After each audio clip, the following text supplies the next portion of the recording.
Should we really feel sorry for the wealthy? I don't. But this 20% VAT that has been introduced for private schools could potentially have knock on effects for the state sector too. Hi, guys, welcome back to my YouTube channel. And today I thought we would talk about the introduction of VAT on private education. Now, I was going to talk about this a while ago when it was kind of first proposed back in 2024, but I wanted to leave it for a bit. One, to kind of sit with my own thoughts on this, but also to wait for it to have taken into effect and so we could actually start to see some of the results. Now, obviously, I'm not going to have the full picture because it's still fairly early on, but we have a bit of a better understanding than we do just pure speculation. I didn't just want to be adding my 2 cents into things. So, for a bit of background, it was in January 2025 when private education in the UK lost their VAT exemption. Now, is this fairness at last, or is it the beginning of the end for private schools in Britain? So, a bit of background for those that you don't know, VAT, I like to just think of it as a consumption tax. And it is one of the main sources of income for the government. Now, we know that the government at the moment are needing to increase their revenue. So this was seen as one kind of way of doing that. But there are also other reasons as to why they felt this was necessary. Only 6 to 7% of children are in private education. So by far the majority is still educated in the state sector. Now, organisations that were providing education used to just be exempt from the VAT, hence why it's a big thing that has been introduced. And a couple of the reasons for this is, well, education is seen as a public good. And using that economics terminology that hopefully you're used to, it creates what's known as a positive externality. But there's also this argument that by the private education system existing, they're actually taking some pressure off of the state sector because you've got those children in private education as opposed to be needing to be in the state sector. So this would save the government some money because they have to pay per child that's in the state sector. Now, whilst this is a massive Labour plan and it has come in under Labour and it was their proposal, this actually wouldn't have been possible pre-Brexit. So when we hadn't had Brexit and we were still part of the EU, we had to follow the EU VAT law, and that was this idea that education provided by eligible bodies were VAT exempt. Okay, so this wasn't even possible pre-Brexit. So before we get into kind of why I think this has come about and what's actually happened in terms of numbers, where private schools, I do feel a little bit sorry for them in one regard, is unfortunately they seem to have kind of been hit 3 times in fairly quick succession. But yeah, it unfortunately has happened. So for example, we saw an increase in national insurance employer contributions. So naturally, not just private schools, all employers have to pay this, but they get hit by that. They've been made to pay business rates, whereas before they got some really nice reductions. And then obviously we've got the VAT. So they've been hit 3 times, which could come across as a little bit mean. But it's important to take this into account because later on, when we're trying to talk about how it's something that's happened as a result of VAT, is that channel really that clear cut? We call that in economics, we call that causal inference. How has a change in one thing caused something to happen in something else? And people like to kind of like put their 2 cents in or shout their mouth off about, oh, this has happened and it must be because of the VAT change. Where actually, I don't think it is as clear cut as that. So, how did this all come about in the first place? Well, keeping them VAT exempt was starting to raise fairness debates. Now, it is predominantly, I'm not saying it's all, it's predominantly wealthy families that private schools serve. So it started to say, well, actually, this VAT exemption was increasingly being seen as a tax break for the wealthy. And there's been more and more kind of arguments, or the talk about wealth inequality is becoming a big thing. So this was just part of it as well. Now, there's some kind of key concerns that as soon as this got brought up, got shouted around. And, you know, on the face of it, they sound incredibly valid. But we're going to look into the results to see if those concerns are kind of coming true. So the first key concern, and maybe the easiest one to kind of wrap your head around, was that there would be a mass exodus of people privately educating their children. They will take them out of private schools and they're going to put them into the state sector. Now, for those of you that are kind of haven't been living under a rock, we know that the state education system or sector is struggling at the moment, has been struggling for quite some time. And the concern was, well, if this does happen, not only will the government not receive as much income or revenue from this proposal as they thought they would, because they would get it per child in the private sector and people are leaving, but also that their costs would rise as they're going to now have more students requiring state-provided education. So that was kind of one of the key concerns, that, well, the government hasn't thought this through. They're actually not going to get as much money as they think they have, and they're also going to put much more pressure on a already strained state education sector. Another key concern, and probably the one that I care most about here, is that we tend to find that it's private schools. Sorry, just my cat being really noisy. It's private schools that tend to be a key support for students with any kind of additional learning needs. That's not really the group we're trying to target at this point.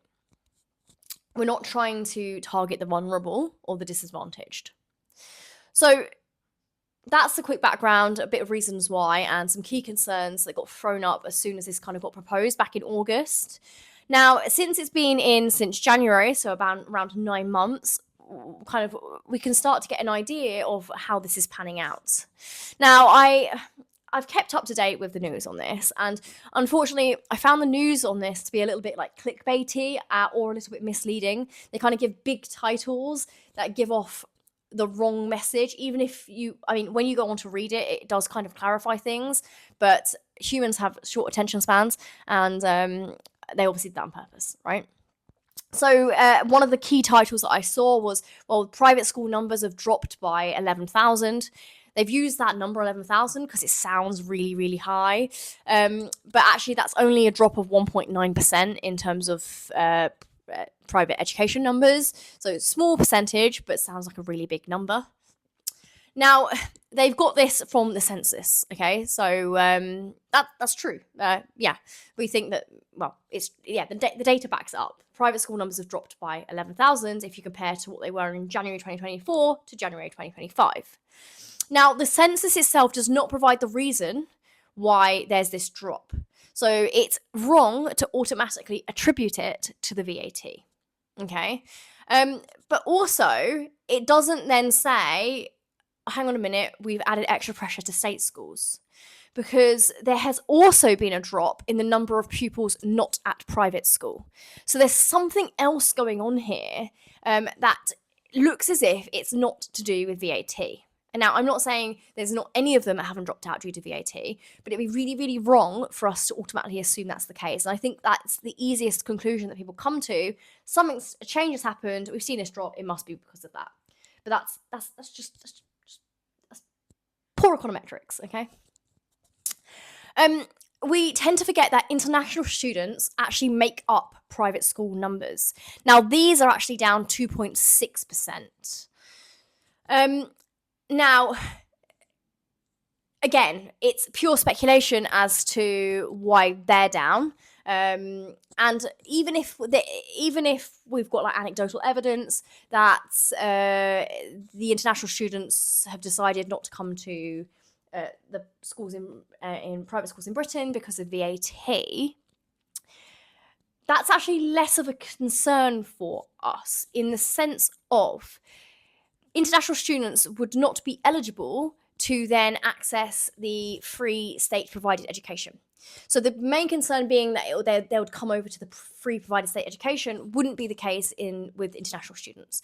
Obviously, it's not good news for the private school because they're losing revenue here, but the biggest concern that I saw floating around was to do with the state education sector. Well, that's not going to be the case if the numbers have dropped due to international students. Okay, and then there's our key one, is those students with additional learning needs, and that private schools are the ones that provide kind of a big support network for them, or it's quite common if you've got an additional learning need that you go to a private school because they're best equipped or to deal with that, which is great. And I don't think we should be putting any family in a position where they can't afford to give their student you can tell I work at a university, their child the opportunity to an education that is kind of adapted for their additional needs. So apparently, students who have an EHCP, which is the Educational Healthcare Plan, they can reclaim the VAT they're charged. Now, this is a little bit of ignorance on my part, and maybe if anyone's listened this far, they can comment in the comments for me. I don't know how difficult it is to get an EHCP. So on the face of this sounds great. It sounds like a solution. But if it's incredibly difficult to get an EHCP, and there are a lot of children that are using the private school sector to help with their additional learning needs, without the EHCP because they just weren't able to get hold of it, then obviously this isn't a solution. So that's kind of ignorance on my part, but hopefully somebody in the comments can provide me a bit more information on that. Now, obviously, in terms of the data, it's quite difficult to understand. Well, any kind of change, if it can be fully attributed to the VAT. Well, a good thing to look at as kind of a proxy is to think about, well, what years do we think that this would impact the most? And it'd probably impact what we call transition years the most. So, for example, moving from primary school to secondary school, that incurs a change anyway. So maybe it's less harsh or not as bad on the kids if they have to go from private primary to then transition to state sector secondary. So we were expecting that would be where you would see the change the most if people were not happy or couldn't afford this VAT increase or introduction, I guess. So year 6 to 7, well, what does the data say on this? Because we do have data on this.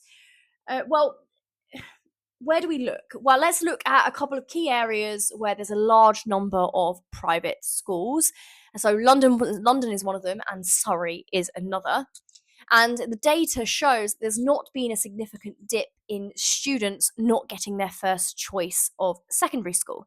So when you apply to secondary school in the state education system, you kind of put a list of choices for schools, you get allocated it, and then there's data released on kind of what proportion of students in that area got given their first choice.